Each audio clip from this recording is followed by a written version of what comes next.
Então, vamos lá. Retomando a nossa programação, o próximo tema tratará sobre Operação Escola em Curitiba, modalidades e implantação. Convidamos o senhor Maurício Razeira, por gentileza, que é diretor de Engenharia da Secretaria de Trânsito de Curitiba. Bem-vindo, então, senhor Maurício. E um pouquinho do currículo do senhor Maurício.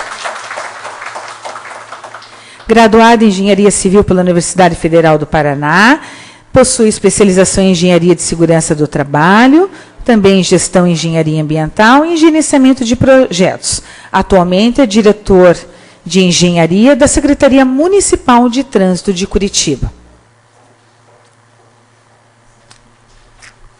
Então, bom dia a todos. Obrigado pelo convite, doutora Laís, doutor Honorato. É um prazer estar aqui falando, né, para vocês, principalmente da área técnica. Sou engenheiro há 15 anos, trabalho com trânsito há mais ou menos 15 anos, aí, mais 5 de consultorias e na área de urbanismo, principalmente da cidade de Curitiba. Então, eu tenho 20 anos de caminhada aí da cidade de Curitiba e posso dizer para vocês que nesses 20 anos a cidade mudou muito.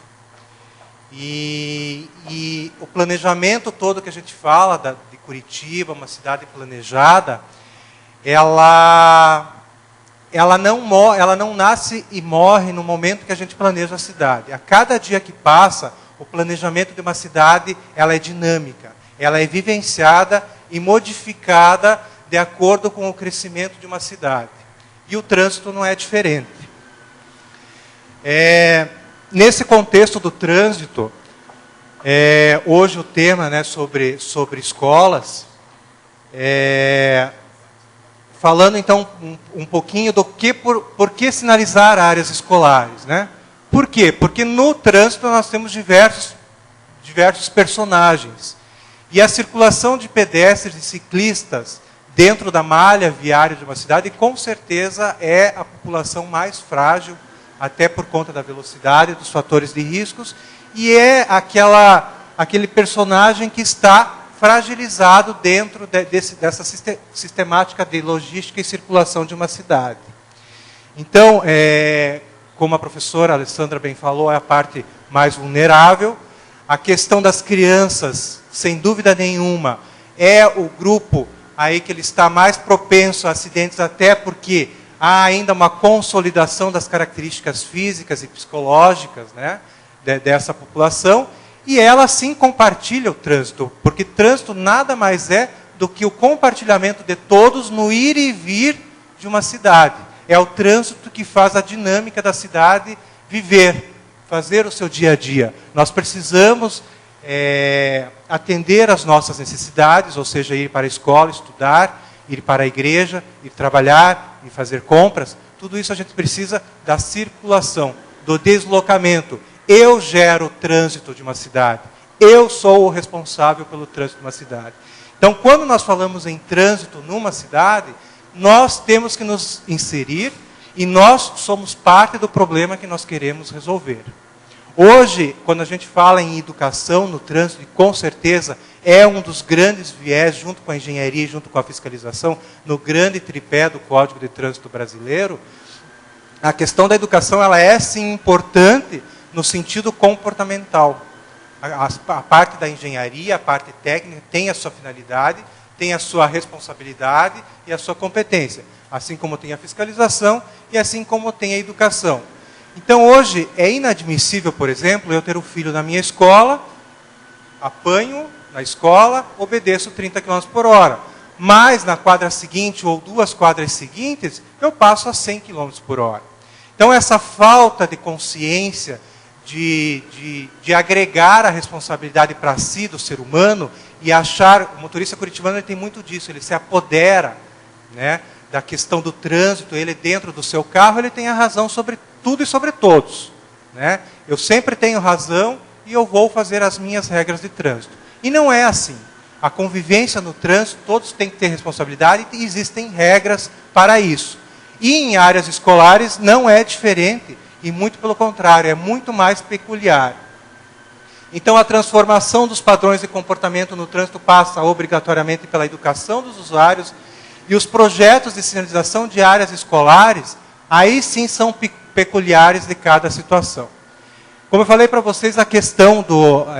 falando agora em termos técnicos, toda cidade acima de 20 mil, uma população acima de 20 mil pessoas, precisa de um plano diretor. Para que esse plano diretor? Para que a cidade estabeleça os ramos de crescimento para o convívio e para o crescimento saudável de uma cidade e de todos que convivem nela. Então eu tenho que estabelecer onde eu quero a zona industrial da cidade, onde é a zona residencial da cidade, onde é a zona de serviço, e assim todas essas zonas se interligarem através do trânsito, de uma forma coerente, sistemática e segura. E embasado nesse plano diretor, que todo esse crescimento nos 20 anos tenha aí um sucesso na convivência e no compartilhamento de todas essas zonas. Então, quando a gente fala num plano diretor de cidade, a gente vê muitas cidades se desenvolvendo agora e tendo essa oportunidade. Curitiba é mais difícil porque é uma cidade mais antiga. Ela já tem uns eixos estruturais já consolidados e um zoneamento mais consolidado. Mas quando a professora fala de Palmas, por exemplo, Palmas é uma cidade relativamente nova. Creio eu que o plano diretor conseguiu ser mais bem estruturado, no sentido até de se estudar os zonamentos e saber, aqui eu vou fazer uma zona residencial, eu posso estabelecer escolas, igrejas, o comércio de serviço ou coisas afins. Não um planejamento como Brasília, por exemplo, que em termos culturais e arquitetônicos é maravilhoso, mas em termos de convivência viária é um inferno, já parafraseando a secretária que falou anteriormente. Por quê? Porque não foi uma cidade pensada para pessoas, né? Então, assim, para você se deslocar de uma área residencial para outra, você precisa atravessar 9 pistas de trânsito, por exemplo, e muitas vezes você não tem nem estrutura para isso. Velocidades muito superiores, que hoje são inimagináveis dentro da questão do gráfico de segurança viária ou coisas assim. O Brasil é um país relativamente novo, infelizmente ele não teve o planejamento que precisaria ter, e hoje está se tomando muitos exemplos das cidades europeias, que já viram isso muito tempo atrás, na questão de se voltar atrás, de dizer assim, opa, hoje eu não posso pensar só no carro, eu tenho que pensar em todos os modais e fazer essa distribuição de maneira harmoniosa, que todos possam conviver. Por isso que veio essas áreas acalmadas, essa questão de compartilhamento, essas reduções de velocidade que a gente viu, que eles foram os antecessores em todos esses estudos. E quando você viaja para lá, você entende e acha, nossa, que coisa fantástica. Quando nós procuramos trazer essa realidade para a cidade como Curitiba, e eu fico tranquilo em falar da cidade, porque, como falei para vocês, eu trabalho há 20 anos nela, e sei de toda a trajetória e crescimento dela, e do quão apegados nós somos com o nosso carro, né? Não que não devemos usá-lo, de maneira nenhuma, mas a cidade até então vinha sempre sendo pensada para carro, para veículo, para veículo, para veículo. Tanto que nós temos em Curitiba, e quando os grandes planejadores da cidade, como Jaime Lerner, né, que é o Plano Agache, que fala dos sistemas estruturais da cidade, norte, sul, leste, oeste, já foi visando uma circulação para fluxo de carros, para transporte coletivo. Então, a cidade já foi pensada nessa questão de ligação para carro. Tanto que nós tínhamos ciclovias para ligar parques, tão e somente. Nós não tínhamos mais outro tipo de infraestrutura que pensasse no cidadão como forma de ir trabalhar ou para ir nos serviços do seu dia a dia. Então, para a gente desconstruir esse formato de planejamento de Curitiba, nos dias de hoje é muito difícil. E vocês têm acompanhado nesses últimos 4 anos, que a secretária Luísa está à frente, e nós estamos trabalhando aí em conjunto para tentar dar um outro panorama da cidade que não seja só para carros. Curitiba é famosa pelo transporte coletivo, mas a gente precisa oferecer outros modais também, que é o caminhar, são calçadas, que eu vou falar para vocês que é a nossa grande dificuldade hoje. O ciclista não tinha vez, o ciclista só podia ir passear entre parques, alguma coisa assim. E essa mentalidade que nós temos, do motorista dizer que o que o ciclista está andando na rua hoje comigo aqui, o que ele está fazendo aqui? Ora, senhores, o Código de Trânsito é bem claro quando ele diz que bicicleta é um veículo, ele tem que se utilizar da via pública para poder circular. Só que ele então não tinha vez, e nós, como motoristas, não sabemos que ele tem vez e que ele deve compartilhar o trânsito com os carros e ele tem prioridade perante os veículos automotores. Então, essa desconstrução e essa mudança de cultura dos motoristas para essa convivência e esse compartilhamento, diria eu, hoje, é o grande desafio. E não é diferente para as áreas escolares em si. Então, quando eu disse para vocês que Curitiba cresceu em torno dos seus eixos estruturais, famosa pelo seu planejamento de zoneamento, não é tão famosa assim, e há problemas, sim. A professora levantou problemas. Eu digo que Curitiba não está deitado em berço esplêndido e com todos os problemas resolvidos, não.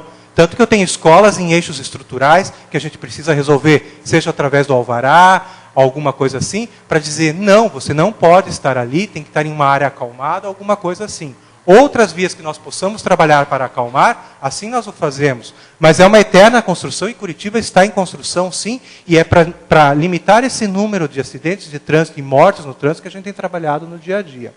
Então, quando os livros técnicos nos trazem que o entorno, o tamanho, a abrangência da escola são aspectos que influenciam nas características de cada caso, é sim uma verdade e a gente precisa estudar muito bem isso. Curitiba, principalmente, porque tem as vias rápidas, tem as vias de ligação ao aeroporto, tem as vias arteriais. Então, tem muitas vias que não, de maneira alguma, teriam que ter escolas naqueles eixos estruturais. E nós temos. E isso tudo compromete o desempenho do sistema viário. Não que eu tenha que ter vias pensadas para fluidez de trânsito, porque eu preciso me deslocar de carro e a cidade precisa viver e se deslocar de carro também.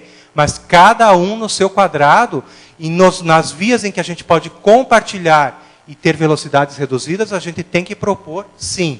O que acontecia no passado é que o carro era a autoridade máxima e somente nele, e tudo isso era pensado. O planejamento era pensado em torno dele.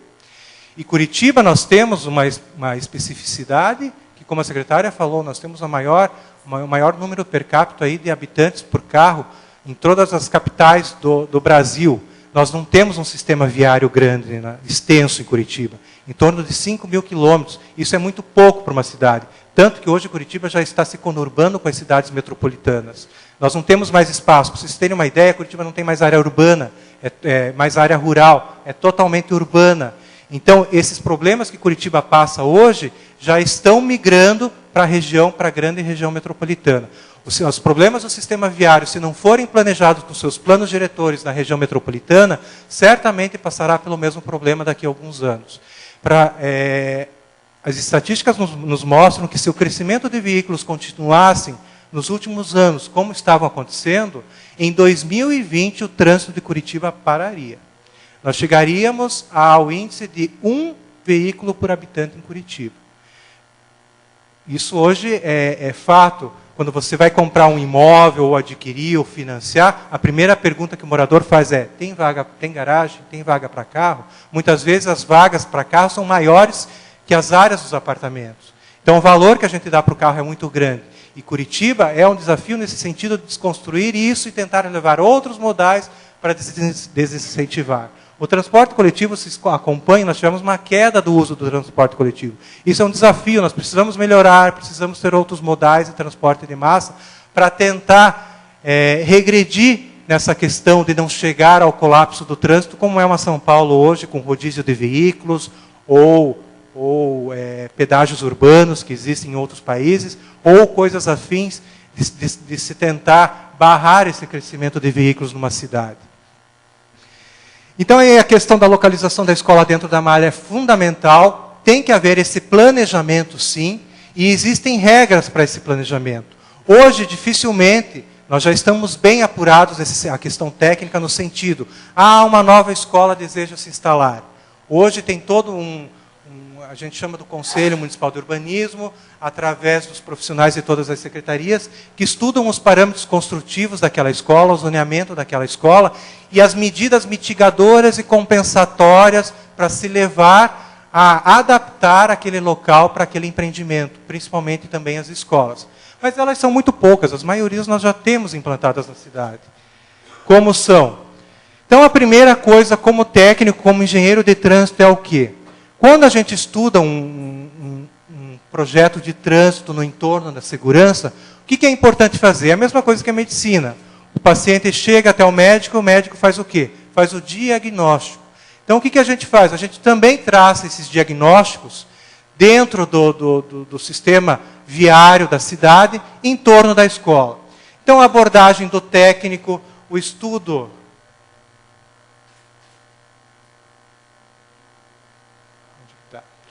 A abordagem do técnico, o estudo da escola e da vizinhança e o diagnóstico em si são componentes que fazem parte do projeto de trânsito como um todo. Isso não só para a área escolar, mas como todo o trabalho do dia a dia aí do trânsito.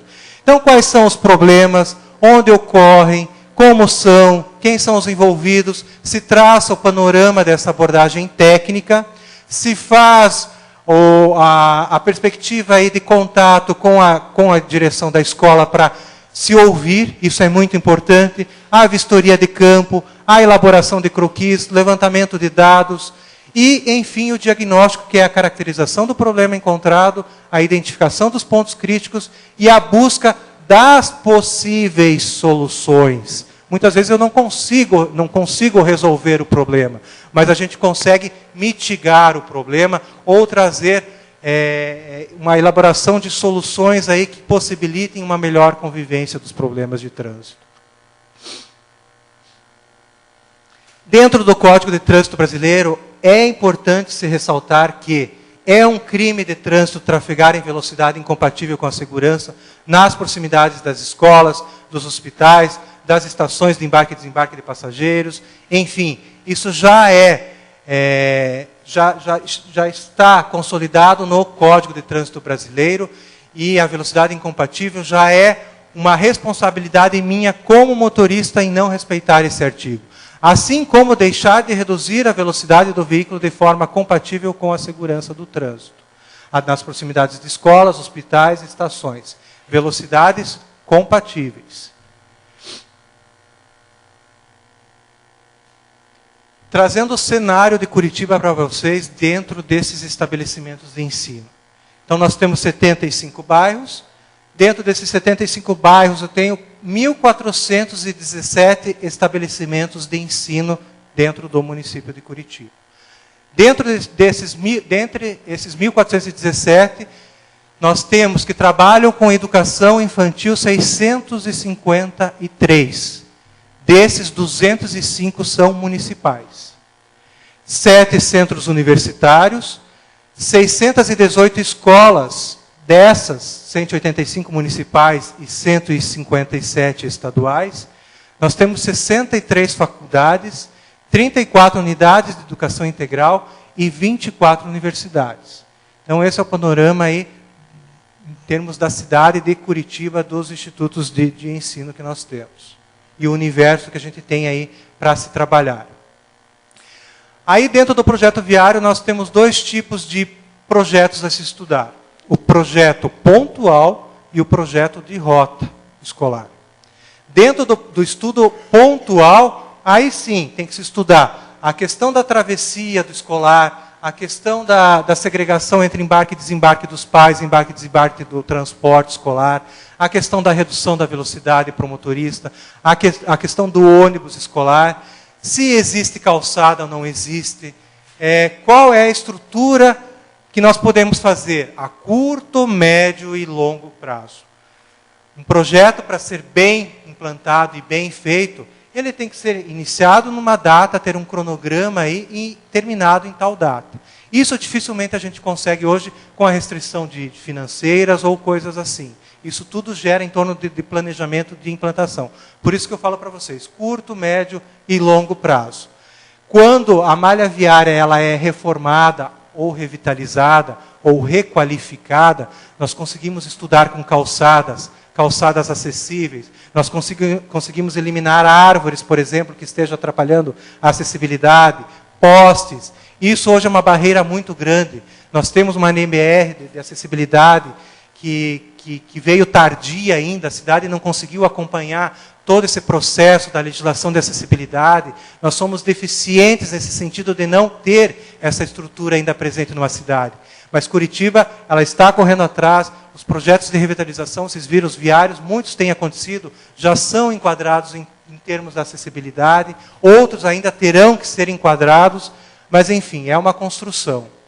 Aí, mostrando o detalhe de um projeto viário de engenharia de trânsito, com as placas de trânsito, placas viárias, sinalização de solo,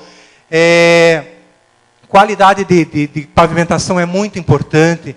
A gente trabalhar com escolas na região central é uma coisa para se sinalizar. Escolares na periferia é outra, totalmente diferente, que sequer, como eu falei para os senhores, tem calçada, ou tem sistema de drenagem, ou tem um pavimento bom para se poder pintar. Eu não posso colocar tinta em qualquer tipo de pavimento, porque senão eu vou estar até jogando dinheiro público fora, porque não dura 3 dias. O pavimento, a gente chama tecnicamente cabeça de pedra, não existe nem asfalto. Embora Curitiba tenha uma malha viária boa pavimentada, mas nós temos ainda um sistema antigo, mais de antipó, que já está gasto. Então precisa se trabalhar o pavimento também. Só que quando a gente fala em pavimento, e as pessoas, quando a gente vai muito em audiência pública, pedem pavimentação, pavimentação, pavimentação. Eu costumo sempre ser ao contrário disso. Às vezes eu digo, está bom do jeito que está, porque eu sei que se pavimentar a velocidade vai aumentar, e muito. É preparar a via para os carros, e não para os pedestres, e não para os ciclistas. Então, essa coerência entre todas as secretarias de obras de uma cidade, ela tem que existir nesse sentido, de você acertar os detalhes e aparar todas essas arestas de segurança. Então, trabalhar com pavimentos diferenciados. Hoje nós não temos no país. Você vai na Europa, você tem pavimentos coloridos, vermelhos, verdes, azuis, no próprio asfalto. É o chamado asfalto colorido, para já ter uma conotação diferente quando você entra numa rota de escola, alguma coisa assim. Nós estamos ainda com uma tecnologia precária nesse termo de pavimentação. Nós trabalhamos com asfalto preto quando tem. Quando não tem é outro tipo, é um antipó, alguma coisa assim. Não é um pavimento definitivo. Então isso nós temos buscado alternativas, e Curitiba nós temos inovado de uma certa forma. Nós estamos buscando projetos novos, viários, no sentido de vias calmas, áreas diferenciadas, para justamente chamar a atenção do trânsito do motorista curitibano. Então, quando a gente cria as áreas calmas, isso não se ouvia falar, e como todo projeto novo é um projeto polêmico, das calçadas verdes, por exemplo. O código permite, está lá. Mas quando a gente implanta, Nova York usa, Londres usa, Paris usa, é o máximo. Aqui nós estamos buscando quebrar essa cultura de que calçada tem que ser só calçada, com meio fio, com pavimento diferente. Por quê? Por que o pedestre não tem que ter direito, em vez num local que seja só sinalizado para ele? Porque a nossa cultura é diferente. Então o grande desafio é cultural, sim. Nós temos que mudar a nossa cultura. Para que existem radares numa cidade?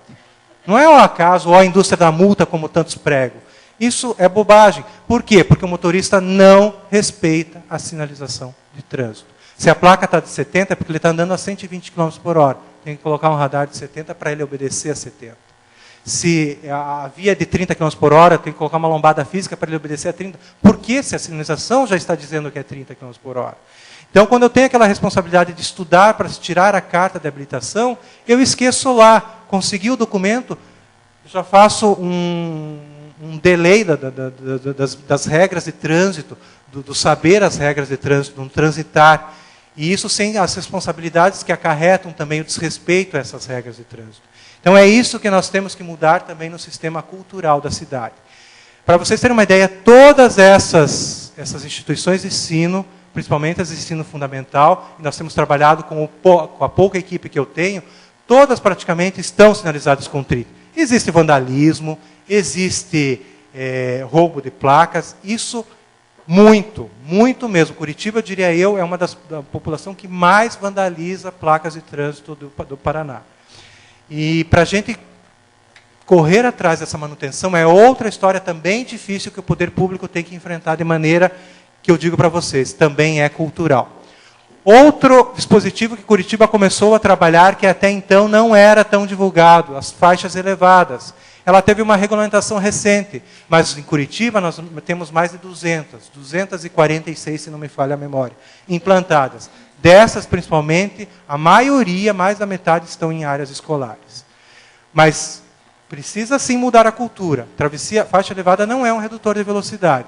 É um dispositivo para dar maior visibilidade para o pedestre. É uma continuidade da calçada. Aí advém toda a estrutura também que eu tenho que ter de calçada, infraestrutura viária, drenagem, iluminação, para a região escolar também.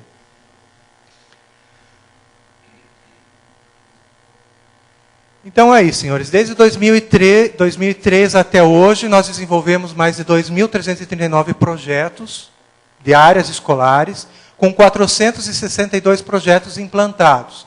Aí são os mais variados, né? Em termos da sinalização viária, a manutenção dela é muito, talvez seja mais importante até do que a própria implantação, porque é um desafio mantê-la em condições aí de visibilidade para o motorista.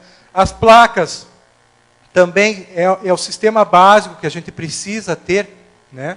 E é isso que a gente trabalha para trazer.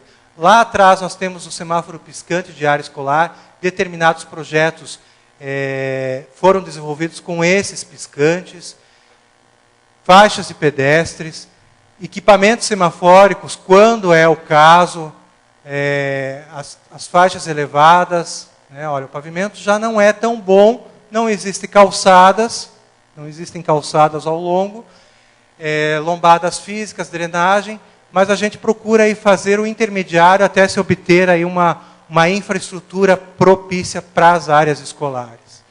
A questão do vandalismo, eu falei para vocês, né? Isso tem que estar sempre numa programação constante. A falta de calçadas ao longo das vias de Curitiba, eu falo para vocês, a população pede muito pavimento, pavimento, pavimento. A gente não ouve, agora a gente começa a ouvir a população clamar por calçadas, calçadas, calçadas. Por quê? Primeiro eu preciso de um pavimento bom pensando no meu carro, depois o pedestre ou o meu filho que vai para a escola ou coisas assim. Então essa cultura que nós temos em deixar todo mundo igual no trânsito é que ainda não está bem desenvolvido. Então quando eu tenho um pavimento que é bom, ele é um pavimento definitivo em termos estruturais de tráfego, com base e subbase, mas notem, o pedestre ele não tem aonde trafegar ao longo. Então esse é o desafio de todo, não digo só de Curitiba, mas de todas as cidades, e é para isso que nós estamos desenvolvendo um plano diretor de calçadas na cidade também. A legislação ela existe sim, ela tem a responsabilidade do proprietário em implantar na frente da sua casa sim, mas aí a questão da padronização, que é difícil de se manter e se fiscalizar, e essa questão da continuidade é outro desafio também. E o outro estudo que nós temos que fazer, o primeiro era estudo pontual, e agora o estudo de rota segura. Dentro do Código de Trânsito, dentro do planejamento viário da cidade, nós temos a chamada hierarquia das vias. O que é a hierarquia das vias? Como eu tenho as diversas vocações entre nós, a pessoa é engenheira, a pessoa é pedagoga, a pessoa é advogada, as vias da cidade elas também têm que nascer com as suas vocações. Eu tenho que ter uma via arterial, que é para uma fluidez de trânsito, eu tenho que ter uma via coletora, que é para interligar, uma velocidade mais baixa, interligar os serviços públicos, às residências. Eu tenho as vias locais, que são as vias que estão dentro das zonas residenciais, por exemplo, enfim. Todas as vias possuem funções diferentes. Então, dentro dessa hierarquização de vias de uma cidade, e lá no Código de Trânsito, no seu artigo 60, ela diz, vias de trânsito rápido, vias arteriais, coletoras, locais e rodovias, nós temos as características de cada uma e o que compete a cada uma dentro de uma cidade, de uma área urbana. Isso é muito importante e é isso que o plano diretor tem que medir e traçar, e é o que a cidade tem que estabelecer para um convívio aí coerente entre todos. Então, nesse estudo de rota, por exemplo, esse exemplo, né? A escola localizada numa determinada via, e se faz então o diagnóstico para ver a demanda do itinerário dos escolares e que tipos de vias ele utiliza para chegar até o estabelecimento escolar. Por exemplo, aqui, nós temos o exemplo de uma autovia que a gente chama, que é uma rodovia, em que não existe nenhuma passagem em nível e que é criada uma passagem em desnível para se transpor. Possivelmente esse exemplo é de uma rodovia ou alguma coisa assim. Essa é a coerência aí de se estudar a rota e se trabalhar com as diferentes dinâmicas de velocidades dentro dela, oferecendo a segurança de deslocamento. Nós temos trabalhado dentro desse projeto da Rota Segura desde 2013, das mais diversas escolas, as mais de 500, principalmente escolas estaduais e municipais. Na época, deu em torno de 30 milhões de reais para buscar investimentos externos do governo federal, alguma coisa nesse sentido, para levar mais estrutura ainda para as áreas escolares. Aqui é um exemplo clássico, por exemplo, da Escola Municipal Especializada Libarc. São alunos especiais. Está localizado numa rua local, podem ver abaixo, somente esse trecho é um trecho curto, que ela finaliza num outro trecho, um trecho coletor, uma via coletora. E por ser uma via local que é somente residencial, ela faz vizinhança com todas as residências vizinhas aqui, notem que a falta de estrutura, e a maioria das crianças elas se deslocam desse trecho para pegar o transporte coletivo que passa nessa via coletora aqui. Sequer essas crianças especiais que têm já um problema de dificuldade, elas não possuem uma estrutura para se chegar ao portão da escola, porque não existe sequer calçadas ou algum tipo. O pavimento é bom, né, para se trabalhar, mas uma estrutura viária, de traçado viário, não existe. Quer dizer, a escola nasceu ali, o crescimento aconteceu no entorno dela, só que a estrutura viária não foi no mesmo ritmo. E isso a velocidade com que isso acontece é muito grande. A população vai crescendo e a infraestrutura não vai acompanhando. Nesse sentido, o que nós estamos fazendo? É um exemplo, obviamente. Então, é o projeto já está finalizado, é um projeto principalmente de calçadas, de alargamento e de correção de alinhamento de caixa de rua.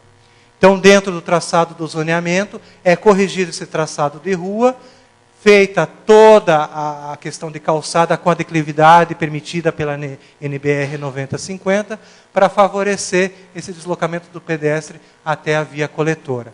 Esse é um projeto que nós desenvolvemos, está pronto, e agora ele vai ser desenvolvido dentro de um fundo de financiamentos que nós temos no município, que é o chamado Funrecal, que é um fundo aí recolhido para a questão de construção de calçadas. Aí sim o projeto de sinalização será desenvolvido em torno de se estabelecer o embarque, desembarque, proibição de estacionamento e outros afins.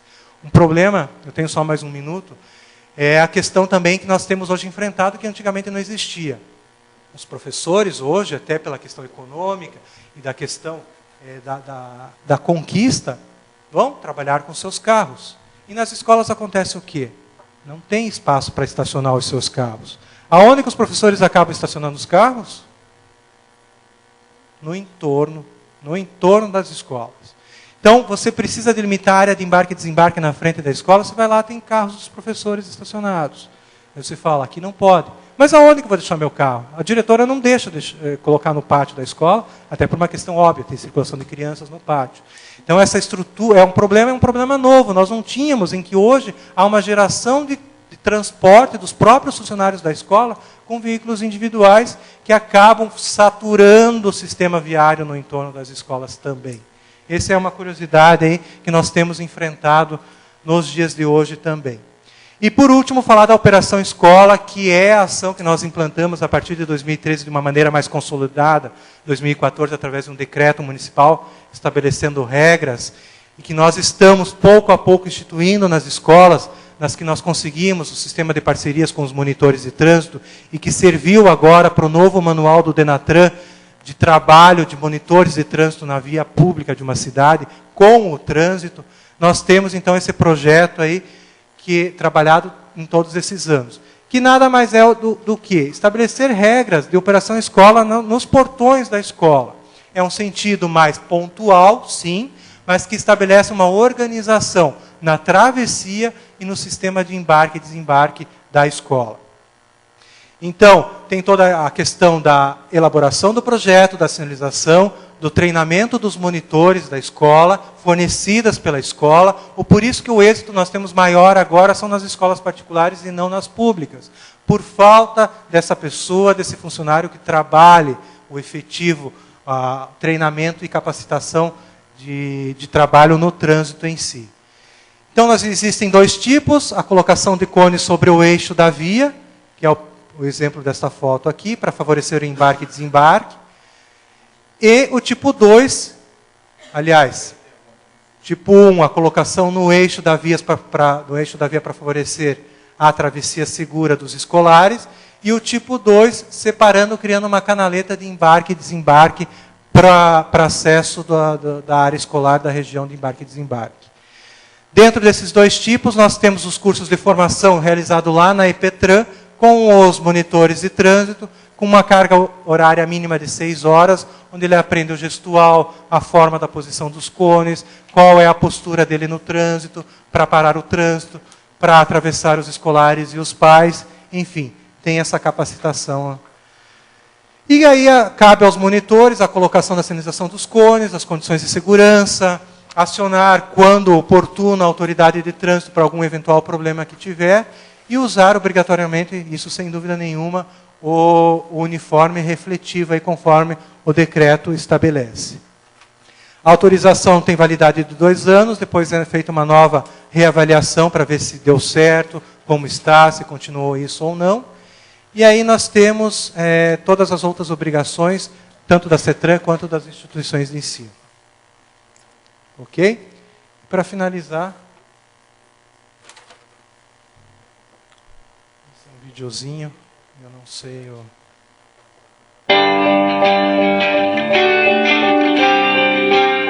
As infrações mais comuns estão relacionadas ao estacionamento, diz respeito à sinalização e também comportamentos inadequados, né, diz respeito às orientações do monitor, a pressa, né, acaba sendo uma inimiga desses comportamentos adequados. Nós temos basicamente 2 tipos de operação escola. Uma delas, não há necessidade de separação do fluxo de veículos de interesse da escola com o fluxo normal. Então é feita apenas uma sinalização com cones no eixo central da via para facilitar a travessia de pedestres. Em outras escolas há necessidade de você separar os fluxos. Aí eu tenho então um corredor de cones, onde os condutores fazem o embarque e desembarque de alunos separados dos demais usuários. A gente tem, de um modo geral, a partir da implantação da Operação Escola, uma redução no tempo gasto, no tempo, né, investido para pegar o aluno e a garantia da segurança.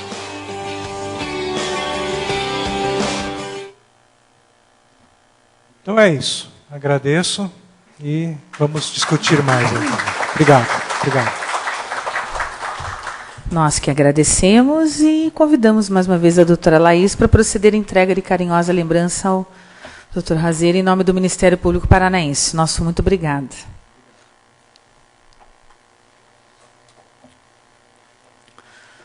Nosso último tema deste painel, no período da manhã, será sobre ações para reduzir o número de mortes e lesões em crianças e adolescentes no trânsito. Convidamos o Dr. Cássio Norato.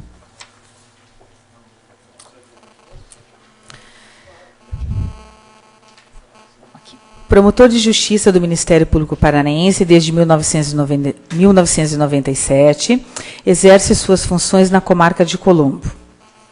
Pesquisador, graduado em Direito pela Faculdade de Direito de Sorocaba e também... mas é tão interessante seu currículo, doutor. Eu vou tentar reduzir.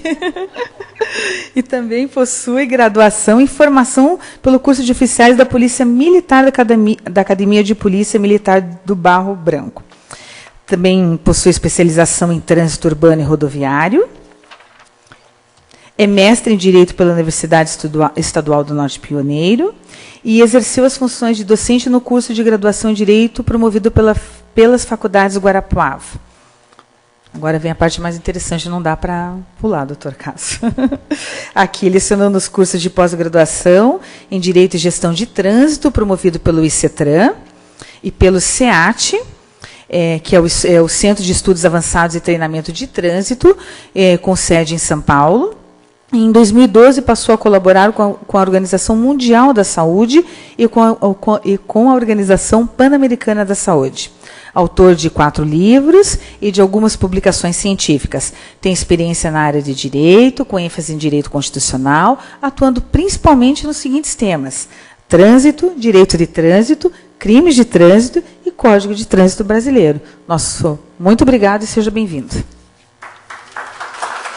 Obrigado, senhora Cláudia. Doutora Laís, muito obrigado pelo convite. Agradeço também a doutora Alessandra, a senhora Luísa, a nossa secretária, e o senhor Maurício, que acho que é o nosso primeiro contato, e posso dizer que já foi muito, muito bom. Sr. Cassiano, muito bom vê-lo, e bom Bom ver a todos que estão aqui conosco hoje, e aqueles que nos acompanham pela webcast também. É um prazer muito grande falar de trânsito, estudar trânsito, até porque me faz voltar às minhas origens junto à Polícia Militar, à Polícia Rodoviária no estado de São Paulo. Além dessa parte positiva, também traz uma necessidade, porque o direito de trânsito ele ainda é pouco conhecido e pouco estudado. E nós ainda temos muitas pessoas divulgando informações incorretas. Então, uma dessas informações incorretas que precisam ser corrigidas e divulgadas corretamente para as pessoas é que não existe essa regra de preferência que muita gente fala das bicicletas em relação aos veículos automotores, principalmente, alguns até falam que isso é um tapete vermelho que foi estendido para as bicicletas. Essa marcação tem nome, é prevista no código, é chamada MCC, Marcação de Cruzamento Rodociclo Viário, e não existe uma regra de preferência específica em relação a esse local. Então, transmitir uma informação incorreta no trânsito é um risco muito grande. Então, essas informações precisam ser corrigidas, né, constantemente. Então, a oportunidade, já abrindo a minha exposição, ressaltando que bicicleta também é veículo e está dentro de todas as demais regras, né, de preferência e de obrigações que existem em relação a todos os condutores de veículos. Também é muito preocupante a forma como os profissionais do direito enxergam a área do trânsito, o direito do trânsito. Muitas pessoas ainda ignoram que seja parte de uma ciência jurídica, que é a área do direito mais utilizada no dia a dia, que possui princípios próprios e normas que gravitam ao redor de um direito fundamental, um direito previsto em nível constitucional. Então nós temos o chamado trânsito seguro, que é um conjunto de deveres individuais que, se e somente se forem cumpridos esses deveres, aí sim nós poderemos alcançar a chamada segurança viária dos participantes do trânsito. Para quem é da área do direito, ou estuda, é interessado no direito, é uma coisa muito interessante, porque é um direito coletivo que não é composto de direitos individuais, é composto de deveres individuais. Então, no trânsito, o erro básico que nós temos é achar que eu tenho direito de, quando na verdade temos dever a. E na hora que cumprirmos esses deveres, aí poderemos ter essa sensação de um direito coletivo a essa segurança viária. Hoje, nós viemos tratar do tema trânsito seguro nas escolas. Quando me passaram o tema, eu pensei logo em duas situações bastante distintas ligadas a isso. Então eu imaginei os riscos para essas crianças e adolescentes que estão dentro dos veículos e imaginei também situações de risco para as crianças e adolescentes que estão fora do veículo. Para essa primeira situação, que são as crianças no interior dos veículos, nós temos então preocupações ou problemas ligados à segurança no transporte, e um dos primeiros, né, desafios é essa questão do transporte escolar, se está sendo feito corretamente, adequadamente, né, seguindo todas as normas previstas. Ainda com relação a transporte, o transporte por meio de bicicleta, que somente é permitido para crianças com mais de 7 anos e que tenham condições de cuidar da sua própria segurança. Todos conseguiram enxergar uma criancinha que tem ali no meio? Alguns dizem que é airbag. Acredito que a imagem não seja aqui de Curitiba, porque com o frio que faz, o cidadão não ia arriscar dirigir dessa maneira. Mas é o famoso dar uma quebrada no gelo, né, na apresentação, que às vezes é muito ríspida, muito séria, coloca um slide para dar uma quebrada, mas que tem uma criança ali no meio, tem. Ok?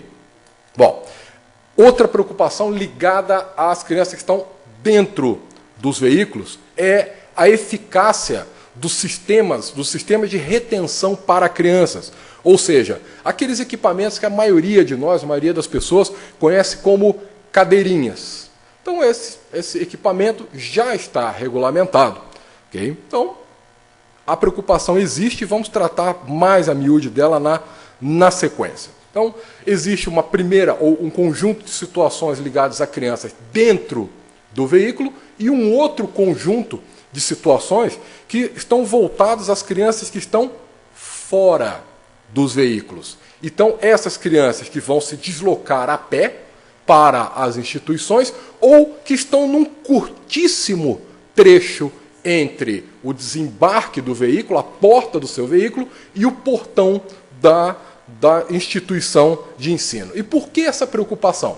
Porque a grande maioria, mais de 80%, acho que foi 85%, 86%, que a doutora Ângela, né, narrou ontem, no seminário que nós estávamos ontem, quase mais de 80% das mortes das crianças no trânsito é por atropelamento. Então, essa preocupação da criança fora do veículo também é muito grande e chama muito a nossa atenção. O que, por exemplo, os fatores de risco ligados a isso? A existência ou não das faixas de segurança para pedestre, a largura e o estado de conservação dos passeios. Dá para... A Uruca hoje está danada. Só o doutor Razeiro. Ali o cidadão tem que escolher, por exemplo, se ele coloca a roda, né, na via ou se a parte, vamos dizer, de costas do seu próprio corpo. Então, são questões que, às vezes, as pessoas não percebem, mas no dia a dia trazem um risco muito grande. Né?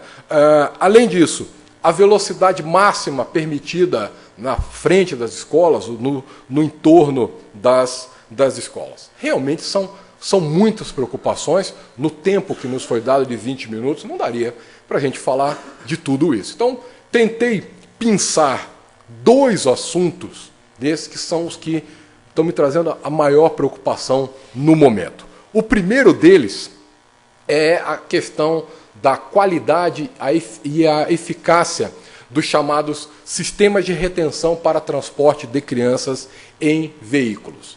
A maioria dos senhores poderia dizer, mas Cássio, já está regulamentado isso aí, já tem norma técnica sobre esse negócio. Por que você está levantando um tema que já está sedimentado?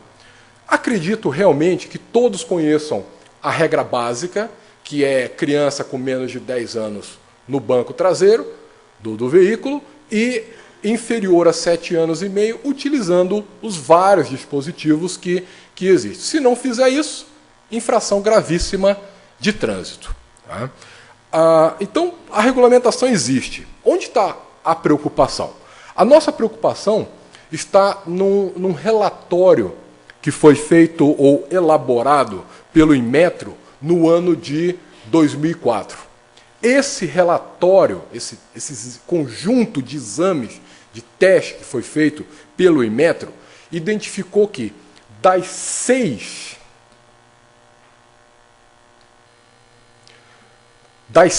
cadeiras, né, dos 6 equipamentos que foram testados, os 6 foram reprovados. Seja praticamente em todos os itens ou em alguns desses itens. E no final do relatório, que é a parte de cima ali das conclusões, tá pequeno, mas vou resumir para vocês, bem claro que essa não conformidade traz uma grave situação de risco para as crianças. E a preocupação deles, a gravidade era tão grande que o parágrafo seguinte daquelas conclusões diz que eles iriam oficiar ao órgão do Ministério da Justiça, ligado a essa coordenação de defesa dos direitos dos consumidores, e ao Departamento Nacional de Trânsito, para que esse relatório fosse conhecido e, principalmente, para que providências fossem adotadas para que esse quadro modificasse. Bom, isso foi em 2004. A pergunta que eu trago para o seminário e também para o debate de hoje à tarde é: essa situação mudou ou continua a mesma? Os equipamentos que hoje, 2016, então, relatório de 2004, os equipamentos de hoje, 2016, evoluíram ou foi aquela norma, não, desculpa, ou foi a norma da ABNT, NBR 14400, exato, que foi simplificada apenas para aprovar os equipamentos? Ponto de interrogação. Então, nessa primeira parte da minha fala, eu já deixo o primeiro pedido para o grupo de trabalho de hoje à tarde. Não podemos viver com ponto de interrogação na mente. É função dessa instituição perguntar, acionar e promover ações para que nós possamos definir, saber tecnicamente se os equipamentos hoje vendidos no Brasil atendem ou não às especificações e, principalmente, se são eficazes. Porque caros, eles são. E agora nós precisamos saber se, além de caros e bonitos, se eles funcionam. Então já deixo o primeiro pedido para o grupo de trabalho de hoje à tarde. O segundo ponto que eu preciso destacar é exatamente a chamada Operação Escola, que o doutor, o engenheiro Maurício Razeira, fazia a exposição anterior. Então, essa Operação Escola, ela foi criada, esse projeto foi desenvolvido pela Secretaria Municipal de Trânsito e está sendo implantada no município de Curitiba.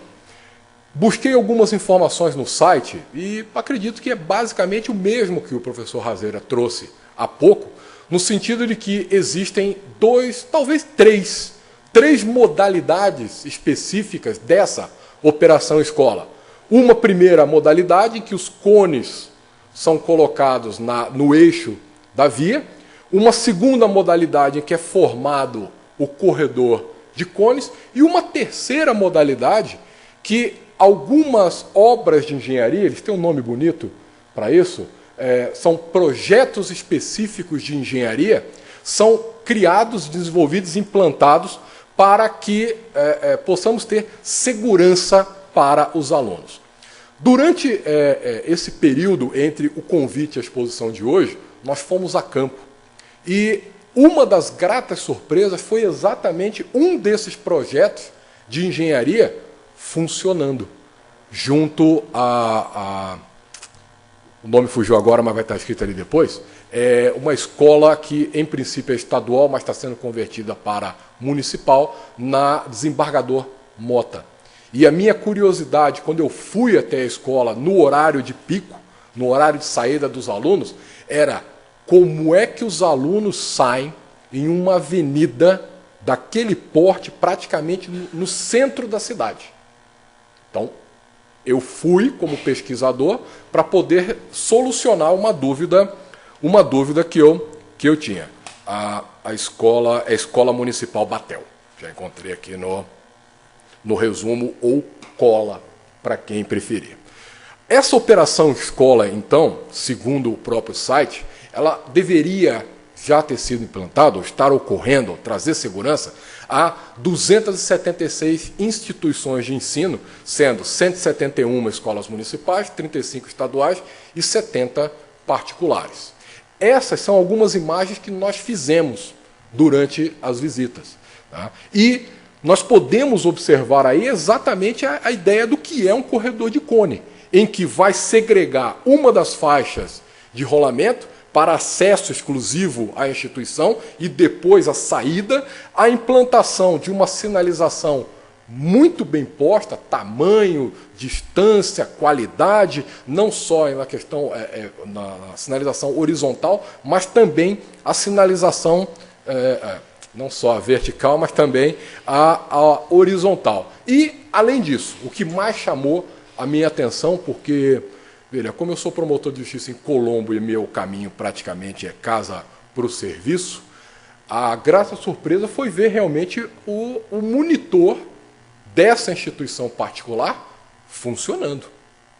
E eu vou dizer, foi muito bom ver como estava funcionando nesse local.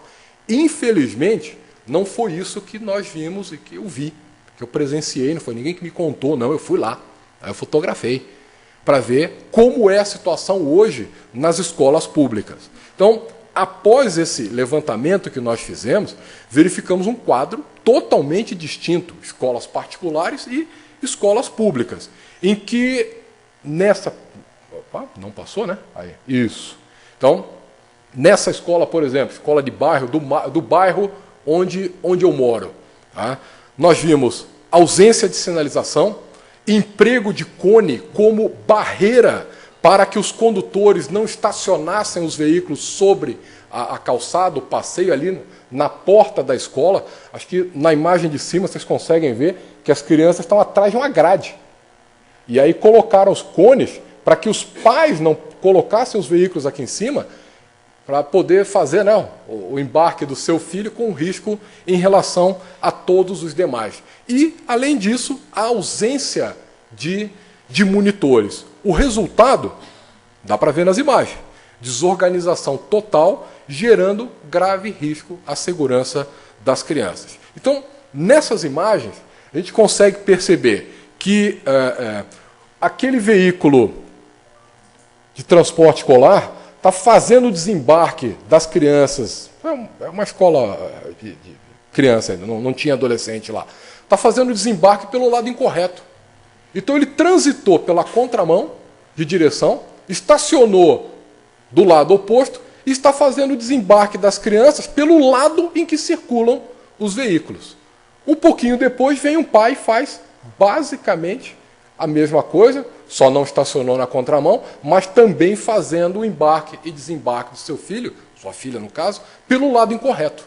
Então, o próprio código é claro, o embarque, não do motorista, de todos os outros passageiros, deve ser feito pelo lado da calçada, que é muito mais seguro. Imagine o risco que estão submetidas diariamente essas crianças.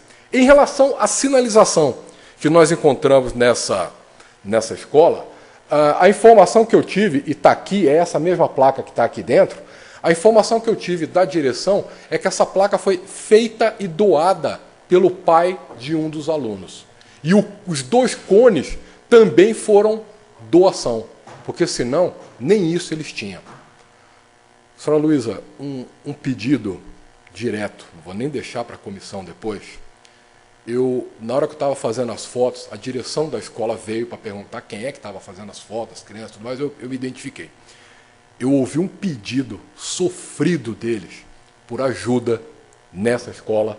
O nome está ali, ó, o nome da escola Enéas Marques dos Santos, lá no nosso bairro, de que essa via que tem na porta da escola, ela está passando por obra. E ela vai se tornar praticamente uma arterial, ligando a Vitor Ferreira do Amaral até o terminal do Capão da Embuia. E o pedido que eles me fizeram lá, doutor, nós precisamos de uma providência urgente, porque na hora que abrir essa obra, essa rua vai virar, qual é a palavra da moda hoje? Vai virar um inferno. É a palavra da moda no momento. Tá? E outro detalhe, essa placa, ela serve para indicar os locais em que a faixa de pedestre não está bem visível. Eu acho que ela não está visível é nada, porque a faixa não existe. Então, ou a placa não é a correta, ou o pessoal está devendo uma faixa de pedestre ali para a gente. Ok? Bom, a Operação Escola, o projeto, ele constitui uma iniciativa fantástica da Secretaria Municipal de Trânsito. Tanto que está se tornando paradigma junto ao Departamento Nacional de Trânsito, Conselho Nacional de Trânsito, e deve realmente ser expandido para todos os municípios. Agora, não devemos deixar isso somente no papel aqui em Curitiba, ou cobrar isso apenas das instituições particulares. A nossa necessidade, e aí vem meu segundo pedido para o grupo de estudos hoje à tarde, é de que esse projeto também seja levado às escolas públicas tanto municipais como estaduais. Principalmente na questão em que o decreto, veja, o projeto ele é muito bom e muito amplo, porém o decreto municipal afunilou o projeto. E aí a minha primeira crítica, porque, veja, nós temos uma ideia brilhante que sofreu uma restrição muito grande.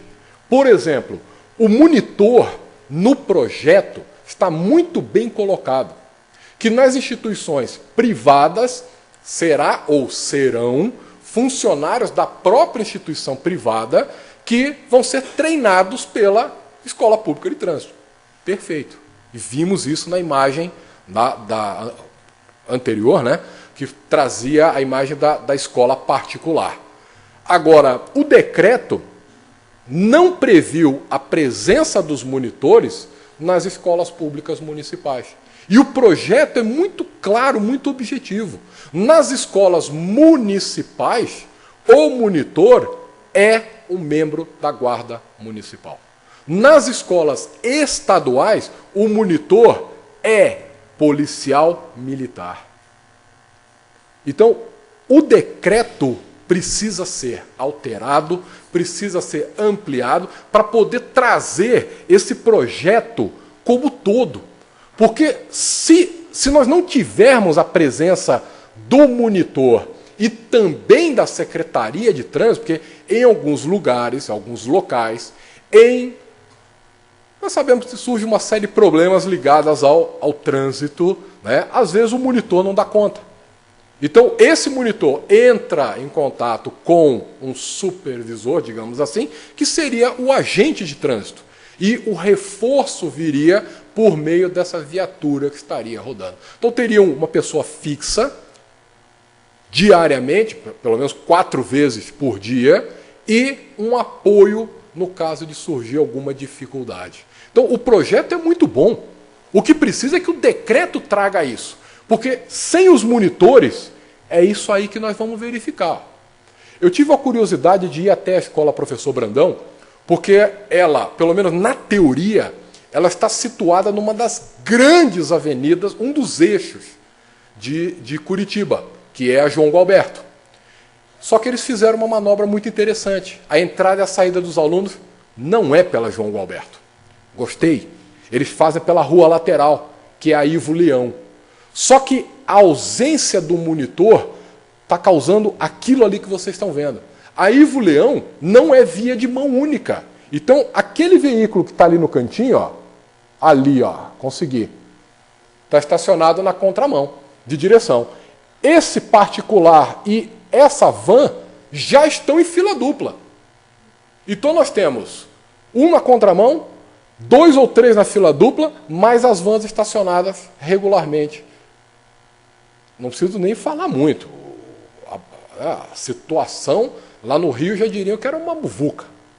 Tá? Armada e montada. E o desembarque das crianças sendo feito pelo lado voltado para a via. Novamente incorreto. E a presença do monitor é essencial por causa disso. Essa é a orientação que os monitores e os órgãos de trânsito precisam trazer para as pessoas que ali estão.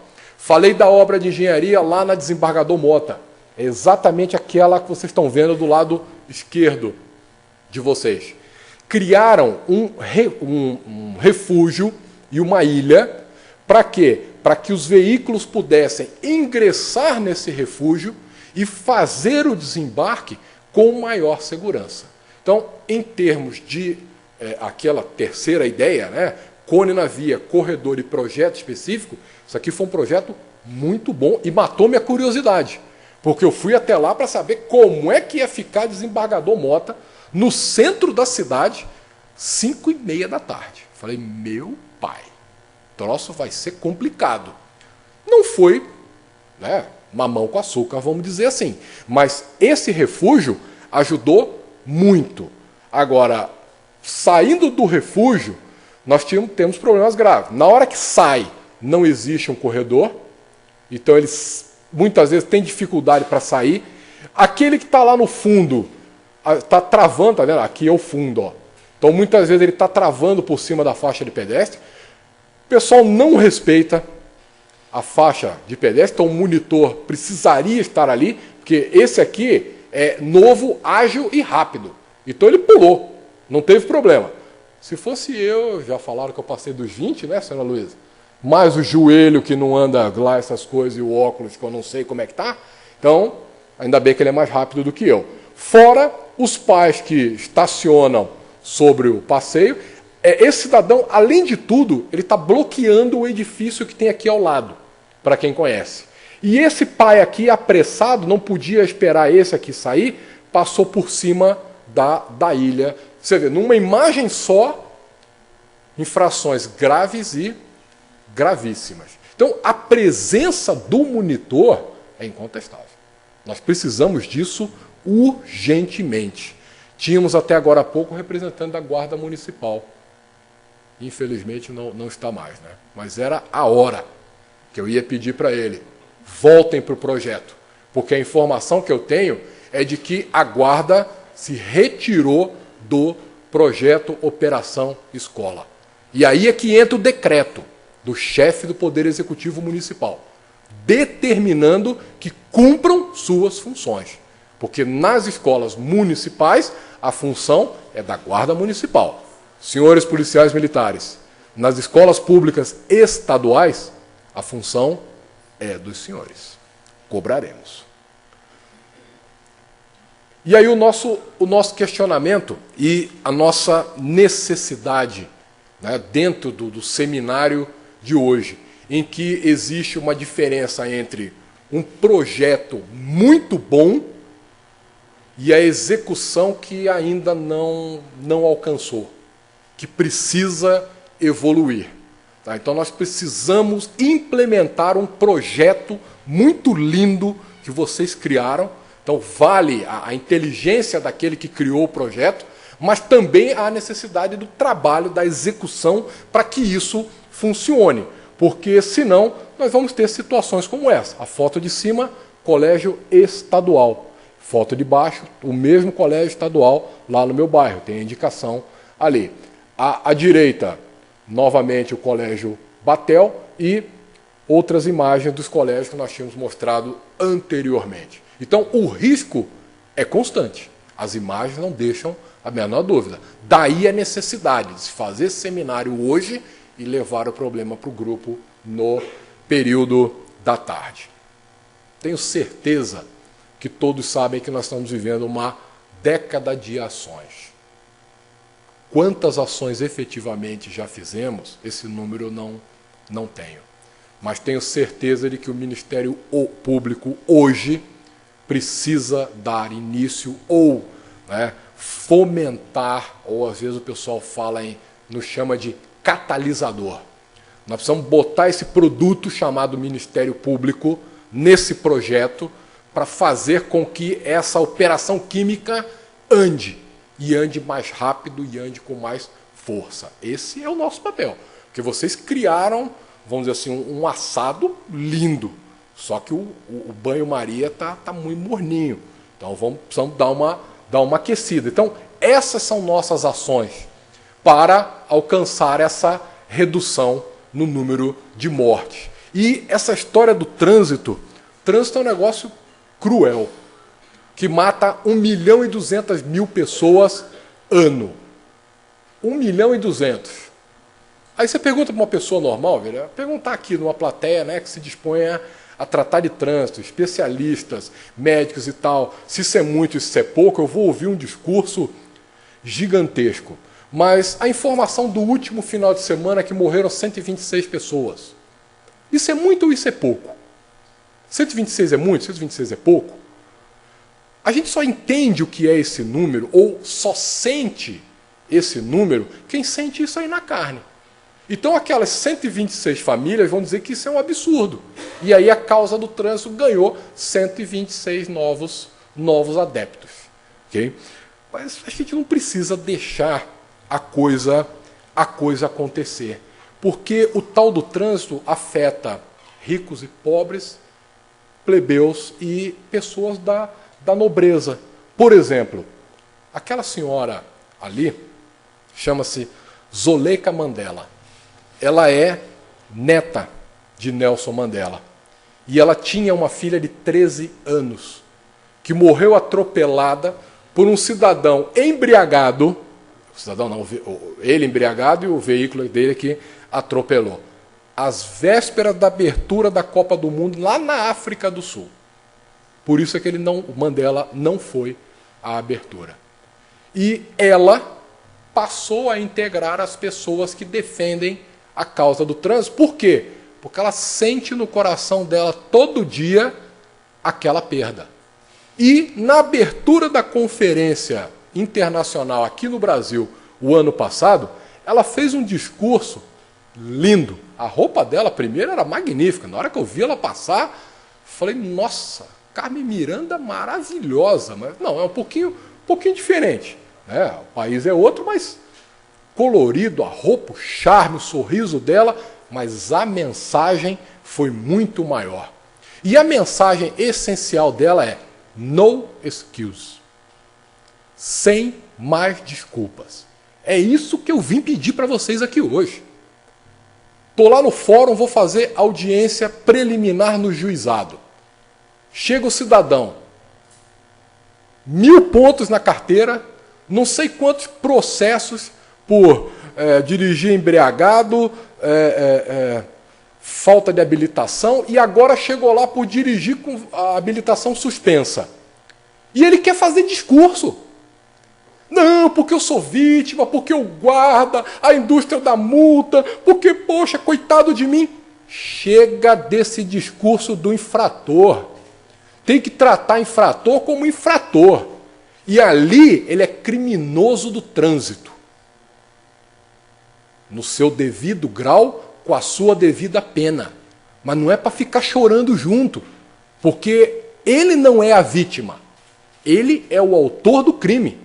E o que me dá mais raiva nesse tipo de processo é que o cara quer chorar mais do que a vítima, que muitas vezes ele mutilou, matou, e aí no caso não é a vítima, é a família da vítima. Então, meu primeiro pedido é o fim desse discurso do infrator que muitas vezes fazem na orelha dos promotores de justiça que estão lá nas audiências. Para isso, sem mais desculpas.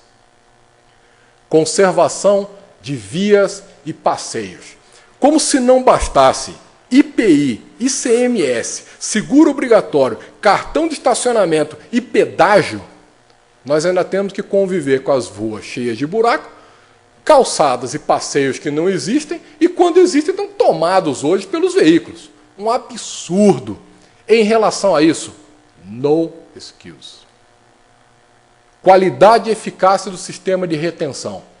Peço a remessa imediata de um ofício ao Ministério Público Federal e à Promotoria de Defesa do Consumidor, para a instalação de inquérito civil, para que nós possamos ver o que é que aconteceu com aquele relatório do Inmetro, porque aquilo não pode ter sido jogado fora.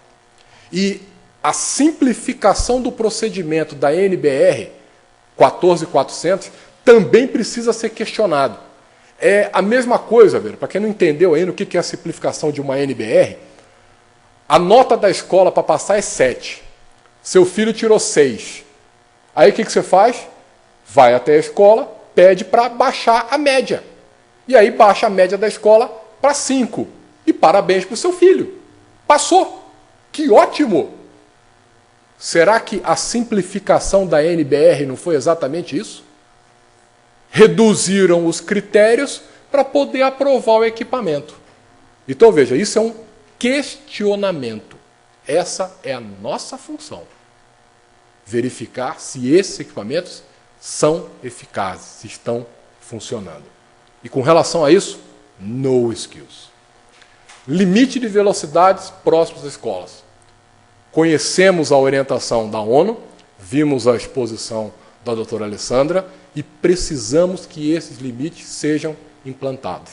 Entendemos a dificuldade do entorno, entendi na exposição do doutor Maurício Razeira que o estudo não é só local, que o estudo também tem que levar em consideração, as vias do entorno, mas nós não podemos abrir mão de Direito à educação e segurança viária, que são direitos fundamentais prescritos na Constituição e que vão afetar diretamente criança e adolescente, que tem prioridade.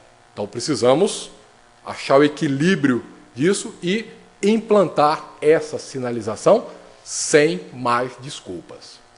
Implantação da operação em todas as escolas públicas do município de Curitiba e ampliação desse projeto para o restante do estado do Paraná, sem mais desculpas. É direito fundamental e é vida de criança que está em jogo. E principalmente, que é o que no trabalho de campo nós sentimos a maior falta, a maior deficiência.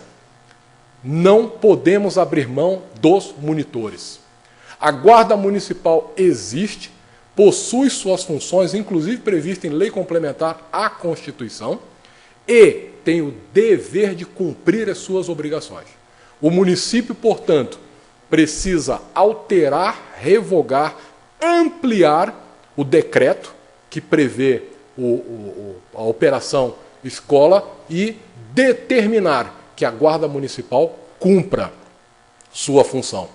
Determinar também remessa de ofício à Secretaria de Segurança Pública para que a Polícia Militar cumpra a sua função nas proximidades das escolas estaduais e continuar com a fiscalização em relação às escolas privadas.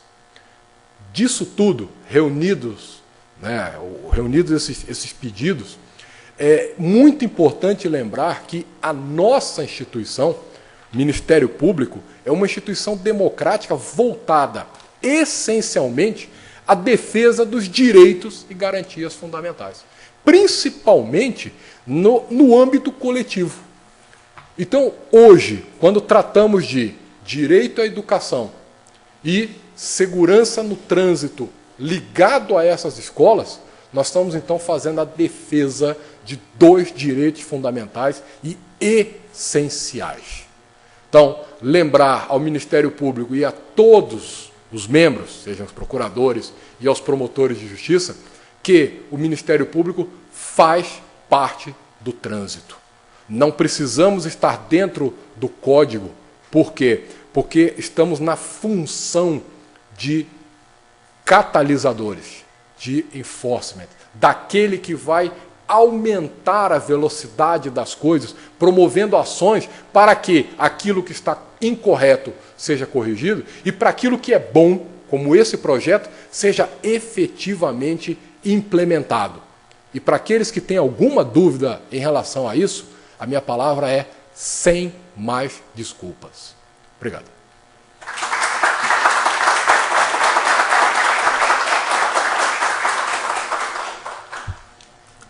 Doutor Cássio, o senhor pode coordenar juntamente com a doutora Laís a questão das réplicas e considerações finais, por favor?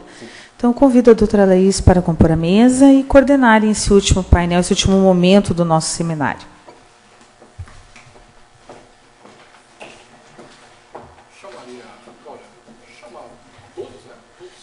Então, todos os expositores, por gentileza, temos a satisfação, mais uma vez, de recebê-los para esse momento final.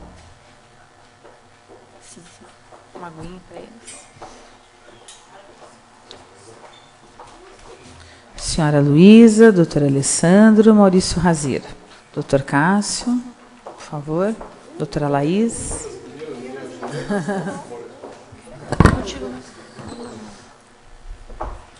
Fui gentilmente convidada pela doutora Laís para que coordene os trabalhos da mesa. Doutor Cássio, eu disse numa fala anterior que dificilmente a gente faz amigos na área que nós militamos.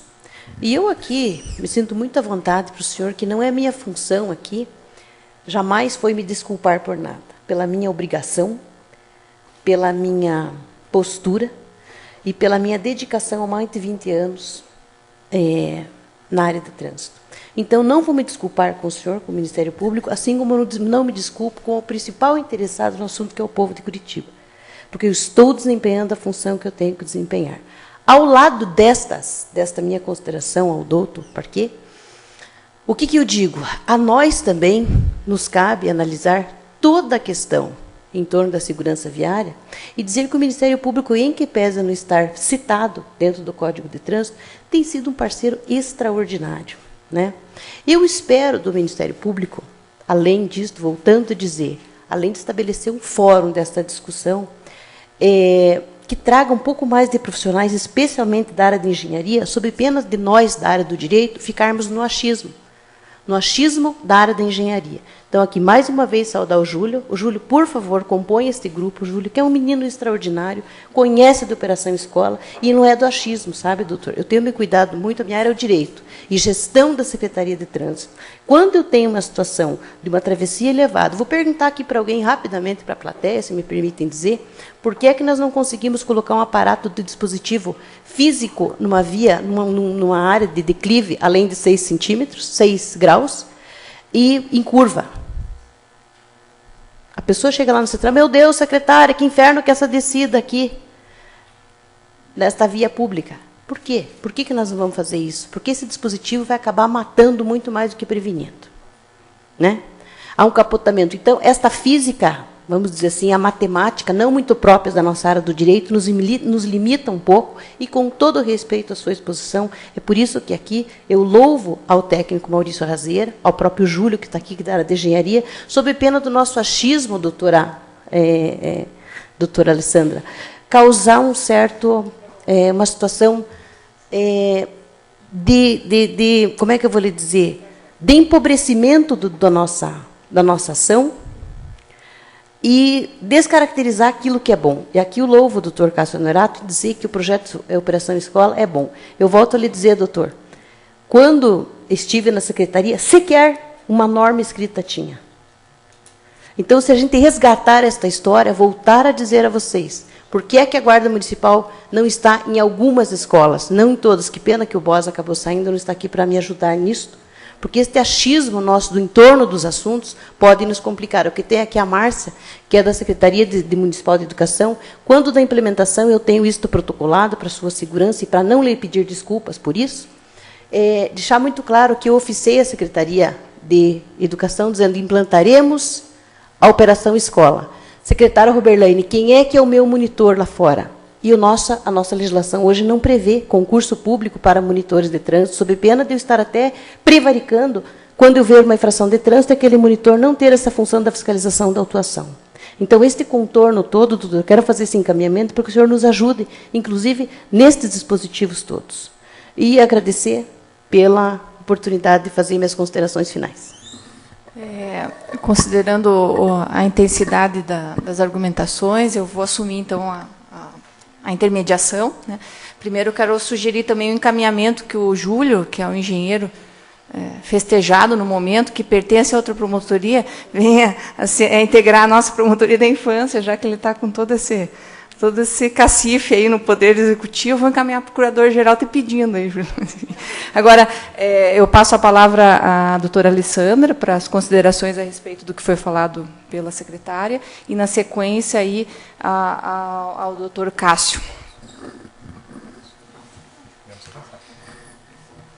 Então, senhora Luísa, eu sou professora, meu doutorado foi em metodologia da pesquisa, eu sou responsável por fazer com que os meus alunos aprendam a fazer pesquisa e aprendam a não trabalhar com achismos. Eu não acredito de forma alguma que a minha exposição tenha sido baseada em achismos. O que eu trouxe hoje foram dados que nós apuramos de pesquisas científicas feitas aqui no município de Curitiba, são dados da Organização Mundial da Saúde, não foi invenção minha aos 30 km por hora, são dados do município de Londres sobre o efeito da implantação dessa velocidade máxima no entorno escolar. Então, eu realmente não gostaria que a senhora levasse isso e que, de alguma forma, a plateia entendesse isso, que eu estou falando de achismos. Eu não estou falando de achismos, eu estou falando de conhecimento científico e estou apontando que realmente nós precisamos levar isso em conta. Assim como a senhora diz, nós não podemos administrar por achismos, eu estou plenamente de acordo. Nós devemos trabalhar e nós devemos administrar a nossa sociedade da melhor forma possível e com conhecimento científico disponível para isso.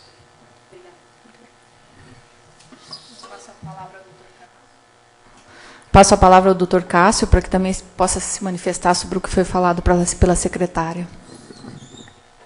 Obrigado. Acho que essa expressão achismo, acho que não caiu muito bem, não. Porque, veja, eu não acho que o projeto seja bom, porque quem acha, chuta. Eu acredito que o projeto seja bom.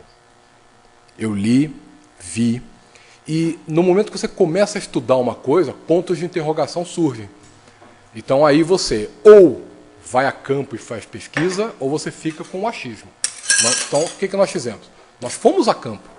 Eu queria ver como é que essa coisa funcionava, como é que funcionava numa escola no centro da cidade, e eu vi uma obra de engenharia bem feita. Então não foi achismo, eu fui até lá, eu vi, eu fotografei, eu vi o que tinha de bom e também identifiquei uma falha. E a falha, praticamente em todas as escolas públicas que nós visitamos, é falta do monitor. E uma das funções dessa guarda municipal, talvez a gente possa depois, não é o momento, mas abrir essa lei complementar que surgiu, né, regulamentando a profissão e principalmente trazendo a guarda municipal para dentro do trânsito. Então, se nós estivéssemos fazendo essa discussão antes da criação desse Estatuto das Guardas Municipais, pode ter certeza, eu seria o primeiro a dizer que guarda municipal não atua no trânsito. Por quê? Porque não havia previsão legal para isso. No momento que criaram uma lei complementar à Constituição, dizendo que uma das funções dele é essa, tive que mudar meu posicionamento. Por quê? É uma lei complementar à Constituição. Então, não é achismo. É você trazer a legislação vigente e aplicar a prática. Então, o que nós temos de concreto hoje? Nós temos um ótimo projeto, uma ideia brilhante. Não é achismo. Eu tenho certeza que isso precisa ser ampliado, não só para todas as instituições de Curitiba, mas para todo o Brasil. Então, isso é certeza. Vocês tiveram uma ideia, por isso eu te convidei, Cassiano, para vir aqui hoje. Porque tem participação tua nisso. Tá? Então, veja, é uma ideia brilhante. E agora, vocês precisam implantar isso de verdade. Quem é que transforma o banho-maria em fogo alto? É minha instituição. O Ministério Público é que serve para isso. E é aí que nós vamos entrar. Porque a ideia é muito boa, mas ainda não conseguiu. As pessoas podem até dizer assim, mas cara, a gente precisa de um pouco mais de tempo. Ótimo, vamos aumentar o fogo e vamos, porque a ideia é muito boa. Mas o decreto limitou demais. Vamos alterar esse decreto, né, e trazer os monitores, cobrar daqueles órgãos que têm competência para fazer isso. Não estou pedindo criação de órgão, não estou pedindo alteração legislativa, não estou pedindo nada que não seja atribuição nossa e que não esteja aí, na nossa frente. Fiz um pedido especial em relação à escola que, veja, não é achismo. Eu fui lá, eu vi a direção da escola olhar para mim e falar assim, doutor, faz alguma coisa pela gente. Porque na hora que essa via coletora abrir, ligando uma grande avenida, que é quase uma rodovia, que liga Curitiba até... Ali é? Esqueci agora. Até Pinhais, né? Liga até Pinhais, o fluxo vai cortar por ali, para poder cortar, né, outras avenidas mais próximas ao passeio, para poder cortar por dentro do bairro. Então, a avenida ali vai virar um corredorzão. E a direção já viu isso. Tá? Então, é muito importante que a gente trate isso, não só em termos científicos, mas resgatar isso aí para a nossa prática. Então, fica novamente o pedido. É uma escola que está precisando de uma ajuda imediata. Se vocês puderem ajudar, eu já agradeço. Obrigado mesmo. como aqui é a sede do Ministério Público, nós temos que respeitar a lei, né? E aí, para que não me acusem também de violar o direito da igualdade, eu vou deixar o doutor Maurício Razeira, então, fazer uso da palavra. Obrigado. Não pretendo finalizar, é só mais contribuir, né? Porque eu acho que é uma discussão, em construção aí. Só que eu, como representante da parte técnica, doutor Honorato, acho que não posso deixar de me furtar de algumas palavras também. Até quando a secretária falou em achismo, é a questão técnica. E é isso que eu temo e que eu gostaria que se leve em conta, porque a Operação Escola é um projeto. E como todo projeto, ele não pode se tornar regra. Por que não a regra? A cidade ela é muito dinâmica e nós temos diferentes situações. Eu não posso, e eu como conheço, não só a cidade, mas se isso se tornar nacional, ou creio eu, isso vai abranger para outras cidades e não só Curitiba, né? Essa é a intenção. O uso de cones é um dispositivo, é um obstáculo transversal à via, ele é um dispositivo móvel, então ele é vulnerável, vocês sabem que ele oferece risco também, o senhor sabe disso. Então nós temos que ter um caráter técnico, e a gente precisa de equipe técnica para analisar isso, principalmente no tocante do... Por que eu digo que não deve se tornar regra? Porque existem vias que não comportam a Operação Escola. Então, ao eu colocar uma canaleta de cones, por exemplo, em uma determinada largura de via, ela não comporta essa canaleta de cones. Ou por isso que o decreto prevê antes um estudo técnico, para ver da viabilidade da implantação do projeto ou não. E não que toda escola tenha que ter, porque aí a gente incorre no erro de tornar inviável a circulação naquela escola, até para os pais chegarem até a escola.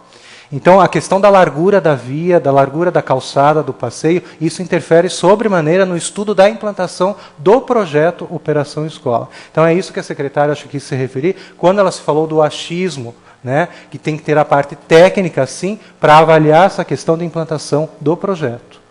Era isso. Obrigado. Na mesa, alguém mais? Doutora Alessandra? Pois, por favor. Eu quero, só porque eu lembrei de uma coisa, quando se falava de imitação, tem um vídeo que circula muito na internet, a maioria dos senhores já deve ter visto. Ele costuma ser conhecido pelo nome de Criança Vê, Criança Faz. Lembram? E a gente sempre olha aquele vídeo e as posições, normalmente, que eu vi ele apresentado olhem como os pais têm que dar exemplo, olhem como os adultos têm que dar exemplo. E eu diria que nós temos que fazer mais uma leitura. Olhem como nós, enquanto sociedade, temos que dar exemplo. Porque se nós ignoramos a lei de trânsito, se nós ignoramos o ECA, nós estamos ensinando as crianças, que vão ser os nossos adolescentes, e que vão estar dirigindo daqui a alguns anos, que essas coisas não são, de fato, tão importantes. Eles também vão nos imitar. Eles também vão aprender com a gente, assim como aquelas crianças do Videocon aprendem comportamentos mais simples. Então, essa questão da imitação, da aprendizagem por imitação, ela é mais ampla e ela realmente se estende a diversas áreas da vida. Era só isso que eu queria complementar. Obrigada. Em face do adiantado da hora, e como vamos retornar às 14 horas, obrigada pela presença de todos e pela maravilhosa participação de todos esses especialistas, e até à tarde. Obrigada.